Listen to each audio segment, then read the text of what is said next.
Welcome back, Shalloners. The holidays are upon us. And the holidays usually means going home. And going home means running into everyone you've ever hated your entire life. Or at least the people you probably hated most, right? Or sometimes you're the person who kind of stayed near your local hometown. And now you have to deal with the influx of big city douches. Me, I'm a huge city douche. Coming back and sort of rubbing your nose in their like super cool life and belittling yours. Any way you slice it, going home for the holidays is stressful. It's difficult, it's anxiety producing because it puts us right back to the most difficult and traumatic times of our life, adolescence. Even if you had a great high school experience, it was such an emotionally charged time that now as an adult, our lives have kind of evened out and we certainly have more agency, more power, more control, more self-awareness.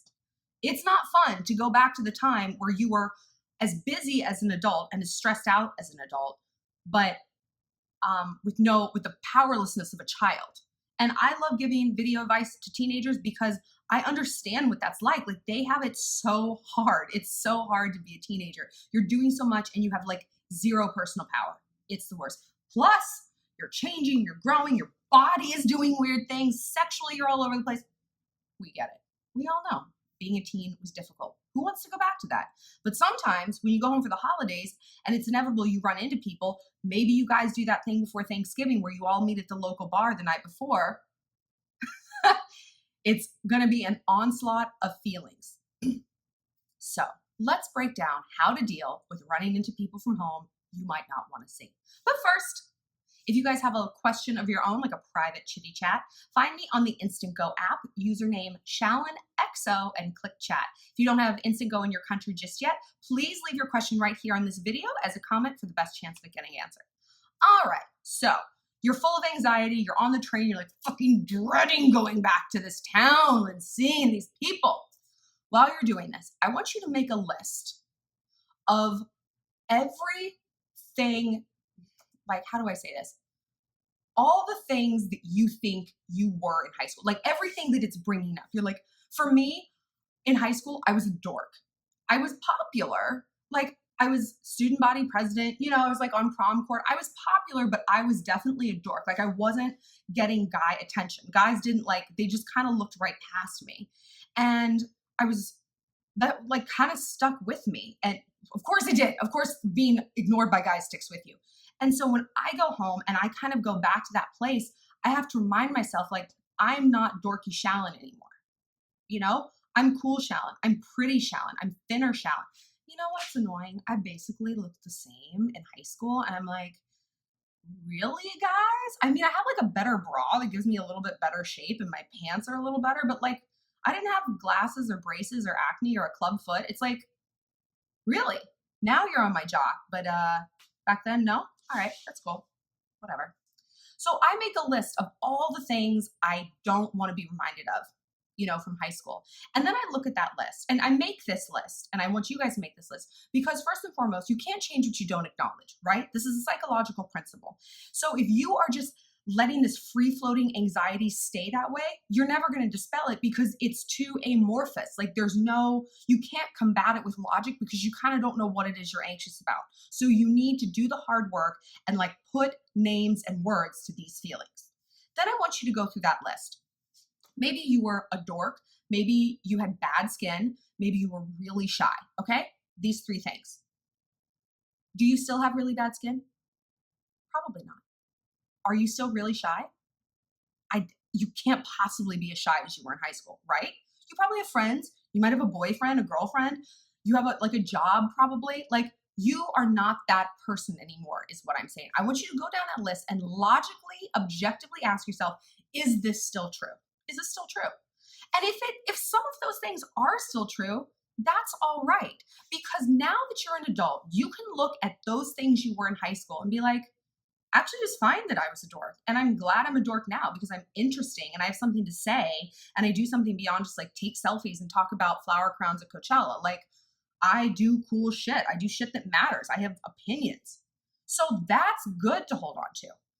You don't want to hold on to like bad posture, like letting people walk all over you, be spineless, Those are the things you want to let go of. And chances are you probably already have.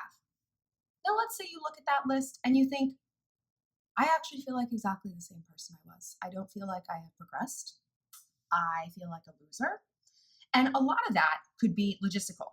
It's hard to feel like you're progressing in life if you haven't met, those on paper metrics, a job, your own place, your own car, like nice clothes. This is what society says is the metric of success. Your life's work as a human being is to define it yourself. I go back to my hometown. I'm from Orange County, California, from Irvine. It's an extremely nice city with extremely nice, wealthy people. And a lot of people I went to high school with kind of never left. They maybe moved to Newport or to Seal Beach, but like, bitch, you in our hometown. And they have Range Rovers. They have massive houses. They have beautiful little children with matching bows. And I live in an apartment in Manhattan, and I have none of those things.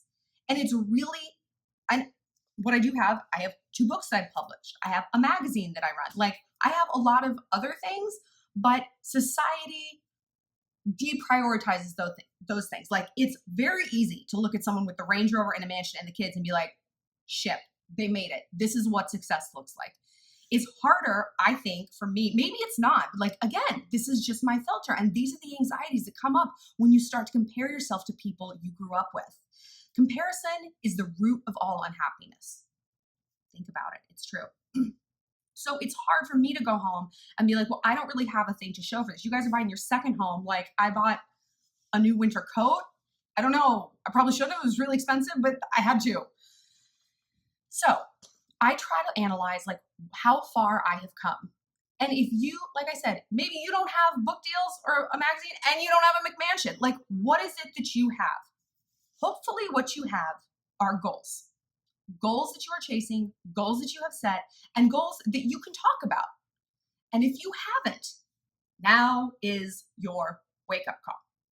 Everything I've ever achieved in my life has been revenge against someone who was mean to me in middle school. Basically, someone who told me I couldn't do something, someone who didn't believe in me, people I just want to kind of stick it to because they did have those Range Rovers and the mansions. And I was like, well, I'm going to have something they'll never get, a book.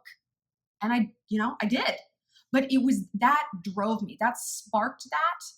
And I was like, okay, now I'm going to do something.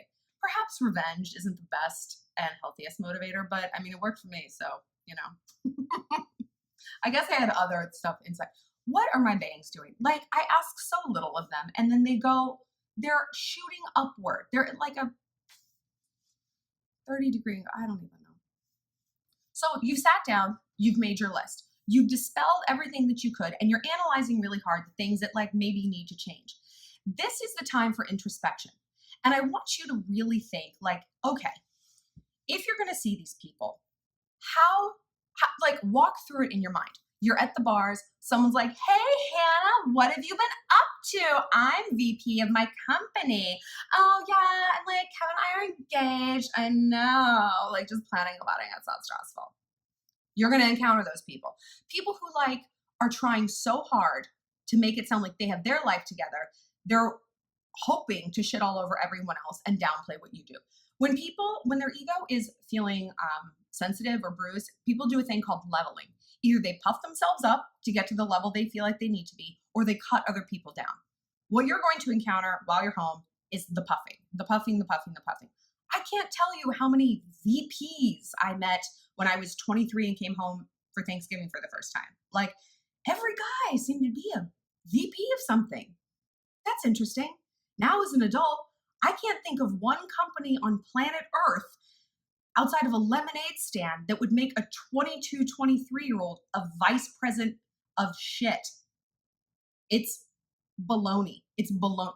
People just lie. And if you are a VP at 22, like, cool, there's probably 7,500 other VPs because Goldman Sachs, actually, now that I think about it, sometimes does that, but like, that means nothing. That's just like the title they give everyone, I think, purposely so they can stunt when they go back to their hometown at Thanksgiving.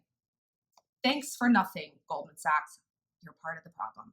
So prepare yourself for this kind of bullshit and acknowledge that their path is not your path. That's great. You want to be of Goldman Sachs? You want to get engaged and have a baby? You want to renovate houses? I don't want to do any of these things. And it's really, really hard to feel not on track with everyone else. You know why? Because that's how you felt in high school. No matter how typical high school you were, if you were prom queen, if you were student body president, which I was these things, I still feel like, oh my God, I'm not on track with everybody else. Like maybe those people who were those like typical high school folks were doing that because they were the most susceptible to feeling abnormal and out of place and out of line. Like they chose the most basic things so that they could feel the most validated and on track. You know what I mean? And a lot of times that doesn't change. People keep on doing, they stick to what works for them. And there's people don't usually take these huge left turns in their life, which is okay. But their path is not necessarily your path. And realize that anxiety you feel about being like maybe a little outside or like not doing exactly what everyone else is doing is just a leftover from high school. It is a specter. It's a ghost and a haunting. That's all it is. It has no power over you. Just like that list of things you made.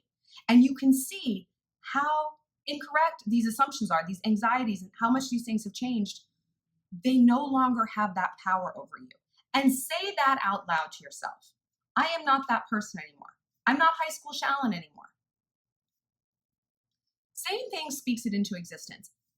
Thoughts are certainly powerful, but when you put words out there, something happens, your body language changes, it becomes more real. I'm a huge proponent of manifesting and The Secret and all of that, positive visualization. Speak your truth. Speak what you want to happen. It makes it a lot more likely that it will. All right, so you're walking into the reunion. You're walking into the bar. There's all these people. Let me give you some advice. Don't talk to people you don't like. One thing I hate is when people message me and they're like, I'm being bullied. I'm like, oh my God, what grade you in? And they're like, I'm not. I'm out of school.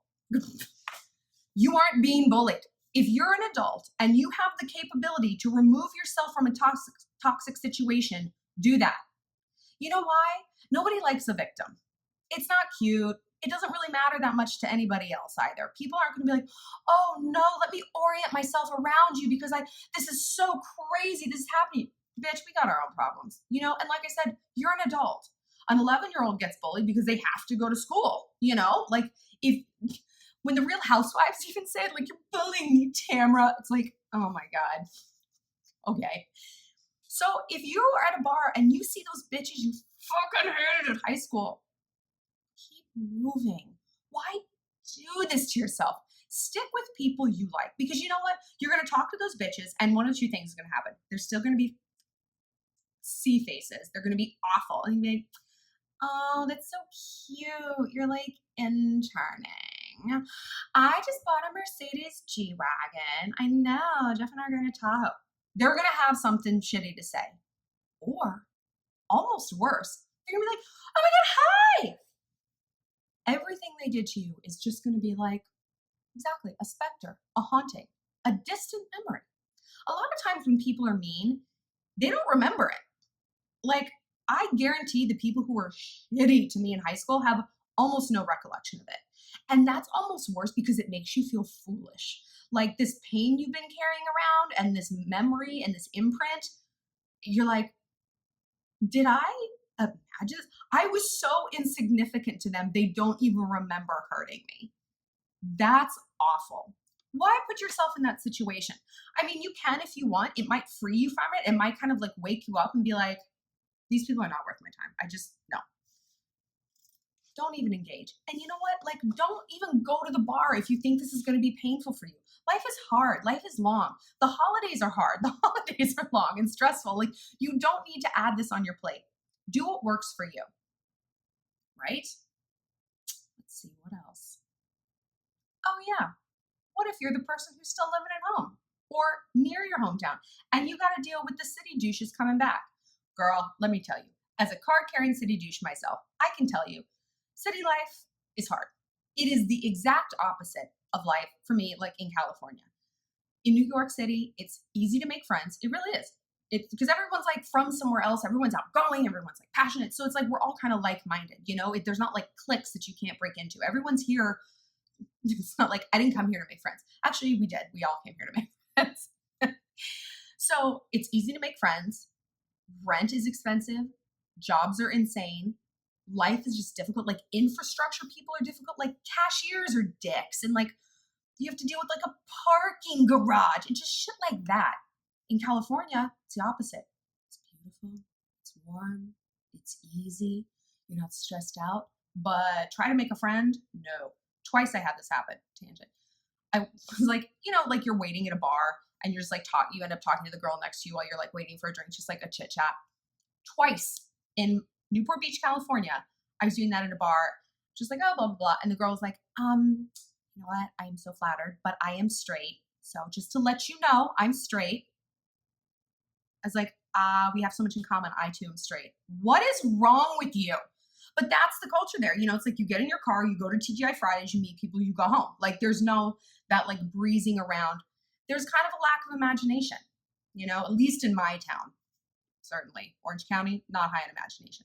So dealing with city people, I want you to realize their lives are not perfect, but they're going to make it seem like they are.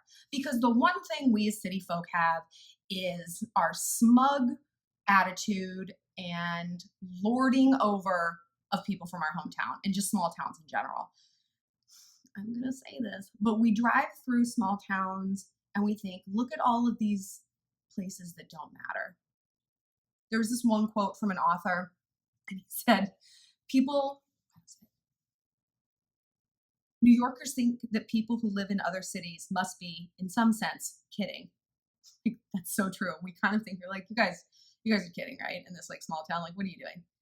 So I want you to understand that because I want you to understand where us douches are coming from. We have a really hard time living in the city. It's scary and it's lonely. And so when we come home, this is our chance to feel good about ourselves. But we shouldn't be doing it at your expense. I acknowledge that. So instead of being like, you're being a fucking douche, but also, you know what? You actually can say that. I had a friend say that to me. She's like, you have become like a Manhattan douchebag. Take it down a notch. And I was like, you're right. I was doing this on purpose too. If you like have a kernel of jealousy, you know, or not even jealousy, just like awe about city life, I learned a long time ago, get closer to people who you envy. Don't push them away. Learn from them.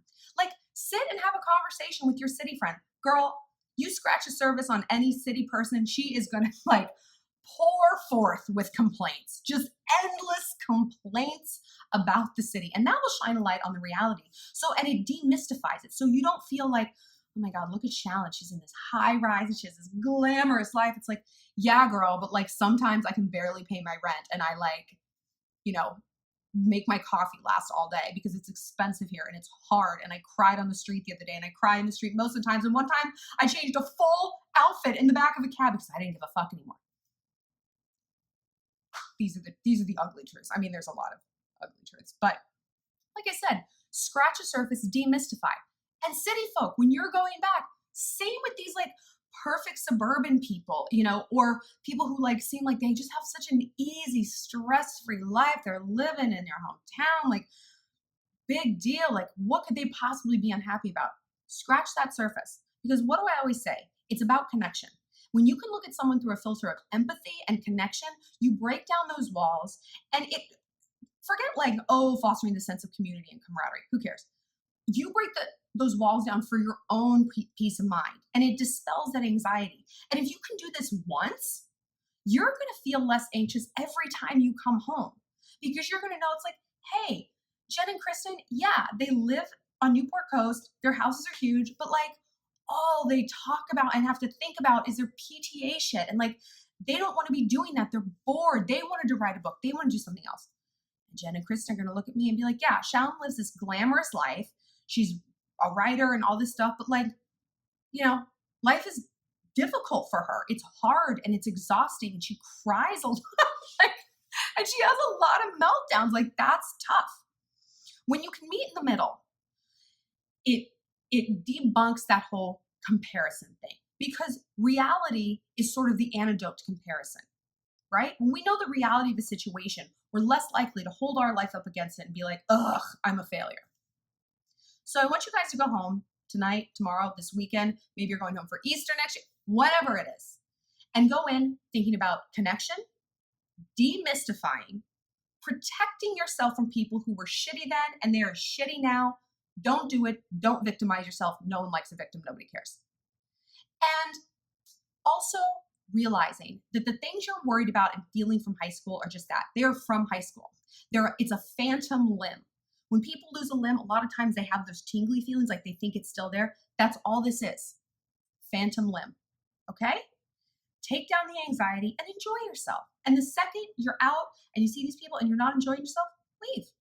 You're an adult. You choose your reality now. No one else is choosing it for you. You're not that person anymore. If you guys have more questions on this, like I said, find me on the Instant Go app or leave your question or comment right here in the comment section below. Click like and subscribe and share with your friends. Yeah, you're going home and seeing your friends. If they're having problems with their boyfriends or husbands, hello. The more subs for me, the better, guys. I'm hoping to get to 55,000 by the end of the year. And if I do, I'll do video. Won't that be fun? Right. Okay. Merry Christmas, happy holidays, happy Hanukkah, happy all of it.